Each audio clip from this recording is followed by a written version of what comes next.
मेदूवडे पहा किती परफेक्ट कुरकुरीत आणि south Indian style soft medu vada झाला आहे आणि मस्त जाळीदार खमंग वडे तयार झालेले आहेत। मेदूवडा बनवायला खूप सोपा आहे, पण त्यांचे वडे तेलकट तर होतील, नाही तर मग निब्बर तर होतात, सॉफ्ट किंवा जाळीदार होत नाहीत।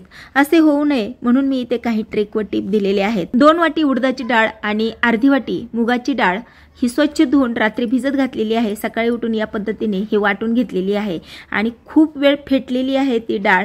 फेटून अगदी हलकं पीठ झालेलं आहे। इतके हे तुम्ही पीठ फेटाल तितकं हे फ्लफी होणार आहे। एका वाटीमध्ये थोडंसं पाणी घ्या, त्यामध्ये सुपारी इतकं पीठ घाला। पीठ अलगद वरती तरंगलं की परफेक्ट आपलं हे वड्यासाठी पीठ तयार झालेलं आहे। मग या पद्धतीने वडे करून घ्या आणि यामध्ये अजिबात मी सोड्याचा वापर केलेला नाही, तरी सुद्धा हे सॉफ्ट कुरकुरीत आणि जाळीदार वडे तयार झालेले आहेत। मुगाची डाळ घातल्यामुळे हे वडे जे आहेत ते खायला अतिशय चविष्ट होतात। नक्की करून पहा।